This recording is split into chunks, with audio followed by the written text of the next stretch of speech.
MLA അപകടത്തിനിടയാക്കിയ Oscar events നമുക്ക് ഓർമ്മയുണ്ടല്ലോ. കല്ലൂർ സ്റ്റേഡിയത്തിൽ അവിടെ പവലിയൻ തകർന്നു വീണ് ഉമാ തോമസിന് ഗുരുതര പരിക്കേറ്റത് നമ്മളെ ഞെട്ടിച്ചതാണ്. ഏതായാലും ആ ഓസ്കാർ ഇവന്റ്സിനെ ഇപ്പോൾ നെഹ്റു ട്രോഫി സംഘാടനത്തിലും ഉൾപ്പെടുത്താൻ പോകുന്നു എന്നുള്ള വിവരങ്ങളാണ് വരുന്നത്. നെഹ്റു ട്രോഫിയിലെ സ്റ്റേജ് പവലിയന്റെ കരാറാണ് കമ്പനിക്ക് നൽകുന്നതിനായി പരിഗണിച്ചിരിക്കുന്നത്. എക്സിക്യൂട്ടീവ് കമ്മിറ്റി യോഗത്തിൽ ഓസ്കാർ ഇവന്റ്സ് അധികൃതർ പങ്കെടുത്തു എന്നതാണ് വിവരം. വഴിവിട്ട ഇടപെടലിലൂടെയാണ് കരാർ നൽകാനുള്ള നീക്കമെന്ന ആരോപണവും ഒരു ഭാഗത്ത് ഉയരുന്നുണ്ട്.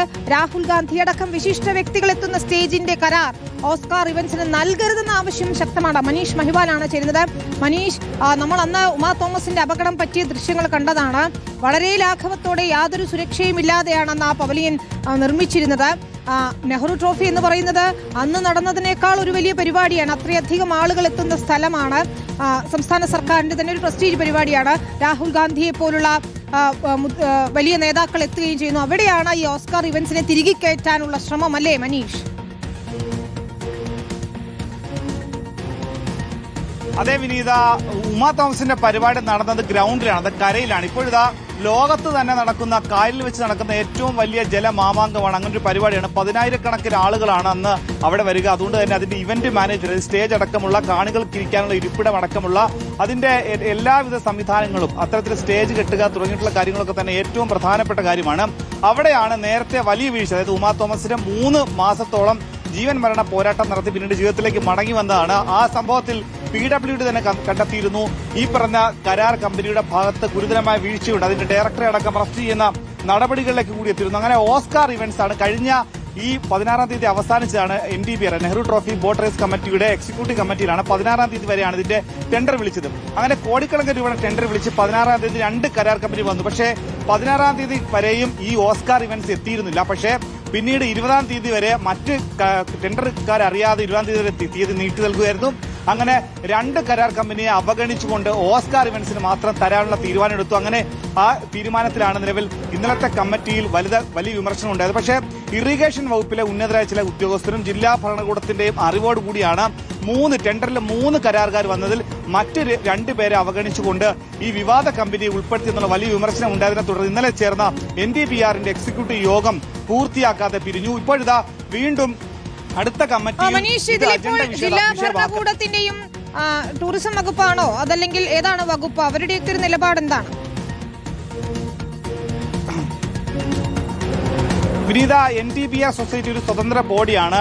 ആലപ്പുഴ ജില്ലാ കളക്ടറാണ് അതിന്റെ ചെയർമാൻ. ഇത് ടൂറിസം വകുപ്പിന്റെ ഒക്കെ തന്നെ അഫിലിയേറ്റഡ് ആയിട്ട് വരുന്നതാണ്. പക്ഷേ സ്വതന്ത്ര ബോഡിയായിട്ട് തന്നെ കളക്ടർ രക്ഷാധികാരി ആയതുകൊണ്ട് തന്നെ അവർക്ക് സ്വന്തമായി തീരുമാനമെടുക്കാം. പക്ഷേ സർക്കാരിന്റെ അംഗീകാരവും അനുമതിയും എല്ലാ തീരുമാനങ്ങൾക്കും വേണം എന്നതാണ് അതിന്റെ ഒരു തത്വത്തിലുള്ള തീരുമാനം. പക്ഷേ ഇവിടെ നേരത്തെ തന്നെ ഏതെങ്കിലും കമ്പനിക്ക് കൊടുക്കുന്നുണ്ടെങ്കിൽ അത് എക്സിക്യൂട്ടീവ് കമ്മിറ്റിയിൽ അതിന്റെ തീരുമാനമായി അത് ചർച്ചയായി കൊടുത്ത് അത് പരസ്യം അതിന്റെ സുതാര്യത ഉണ്ടായിരുന്നു. ഇപ്പോഴിതാ ഇവിടെ വിവാദമായ കമ്പനിക്ക് കൊടുത്തത് മാത്രമല്ല, അതിൽ സുതാര്യത നഷ്ടപ്പെട്ടു എന്നാണ് ഏറ്റവും പ്രധാനപ്പെട്ട കാര്യം. 16-ാം തീയതി വരെ ഉണ്ടായിരുന്ന ടെൻഡർ നടപടി ഒരു കമ്പനിക്ക് വേണ്ടി മാത്രം 20-ാം തീയതിയിലേക്ക് നീട്ടി എന്നാണ് ഏറ്റവും പ്രസക്തമായ ചോദ്യം. അങ്ങനെയെങ്കിൽ എന്തിനു വേണ്ടിയിട്ടാണ് വഴിവിട്ട ബന്ധമുണ്ടാക്കിയത്? എക്സിക്യൂട്ടീവ് കമ്മിറ്റിയിൽ തീരുമാനമാകാത്ത കാര്യത്തിൽ എന്തിനു വേണ്ടിയിട്ടാണ് കരാർ കമ്പനിക്ക് മാത്രമായി കൊടുക്കുന്നതെന്നുള്ള ചോദ്യമുണ്ട്. ഇവിടെ മറുപടി പറയേണ്ടത് ആലപ്പുഴ ജില്ലാ കളക്ടറാണ്. കാരണം ജില്ലാ കളക്ടറാണ് പൂർണ്ണമായ NTPRന്റെ എല്ലാ തീരുമാനങ്ങളുടെ ഉത്തരവാദി. അങ്ങനെയെങ്കിൽ ഈ കമ്പനിക്ക് തന്നെ കൊടുക്കുമോ? നിലവിൽ ഇവരുടെ യോഗ്യതയായി പറയുന്നത് ദിവ്യ ഉണ്ണിയുടെ പരിപാടി പൂർത്തീകരിച്ചു എന്നാണ്. പക്ഷെ നമുക്കറിയാം ദിവ്യ ഉണ്ണിയുടെ പരിപാടിയിൽ വെച്ചാണ് ഉമാ തോമസിന് അപകടമുണ്ടായത്. അതിനുശേഷം മറ്റൊരു പരിപാടിയാണ് യോഗ്യതയായി കണക്കാക്കുന്നതെങ്കിൽ ഈ കമ്പനിക്ക് ഒരിക്കലും ആ ഇവന്റ് നൽകാനേ പാടില്ല എന്നതാണ് മനീഷ് കളക്ടറുടെ പ്രതികരണം അല്ലെങ്കിൽ നിലപാട് എന്താണ് എന്നത് കൂടി തരുക. നമുക്ക് ആ ദൃശ്യങ്ങൾ കൂടി കാണണം. യോഗ്യതയായി ഓസ്കാർ ഇവന്റ്സ് കമ്പനി പറയുന്നത് കൊച്ചിയിൽ നടന്ന ദിവ്യ ഉണ്ണിയുടെ പരിപാടി അത് ഞങ്ങൾ ആണ് അതിന്റെ പവലിയനൊക്കെ നിർമ്മിച്ചതെന്നാണ്. പക്ഷേ നമ്മെ ഞെട്ടിച്ച ദൃശ്യങ്ങൾ, ഉമാ തോമസിന്റെ അപകടം, അതിന്റെ ദൃശ്യങ്ങളാണ് കാണുന്നത്. എത്ര നിരുത്തരവാദിത്വത്തോടെയായിരുന്നു അന്ന് അവിടെ ആ പവലിയൻ നിർമ്മിച്ചതെന്ന് ആ സ്റ്റേജ് നിർമ്മിച്ചതെന്ന് നമുക്കറിയാം. എത്ര മാസങ്ങൾ എടുത്താണ് ഉമാ തോമസ് പരിക്ക് അതിജീവിച്ച് തിരികെ ജീവിതത്തിലേക്ക് വന്നത്. അത് കണ്ടോ, ആ പവലിയൻ നിർമ്മിച്ചിരിക്കുന്നത് യാതൊരു സുരക്ഷയും ഇല്ലാതെയായിരുന്നു. ഈ ദൃശ്യങ്ങൾ കേരളത്തെ ആകെ ഞെട്ടിച്ചതുമാണ്.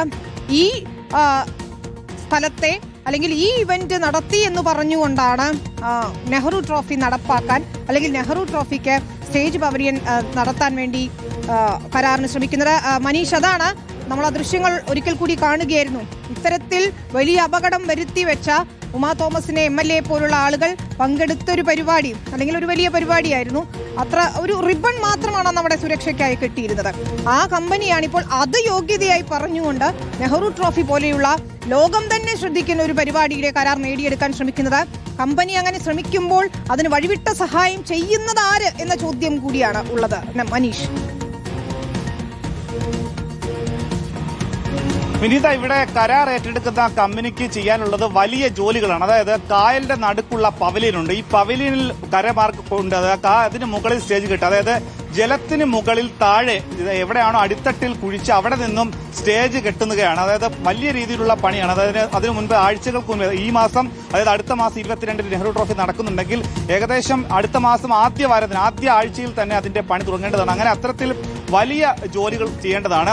അങ്ങനെ കായലിന്റെ മധ്യത്തിൽ നടക്കുന്ന ഒരു പരിപാടി, 10,000-കണക്കിന് ആളുകൾ വരുന്ന പരിപാടി, കായലിന് കുറുകെ അടക്കം വലിയ രീതിയിൽ സ്റ്റേജ് കെട്ടേണ്ട, അതായത് സ്റ്റേജിൽ കാണികൾ ഇരിക്കേണ്ട ഇരിപ്പിടങ്ങളടക്കം ജലത്തിന് മേളിൽ കെട്ടേണ്ട സ്ഥിതിയാണ്.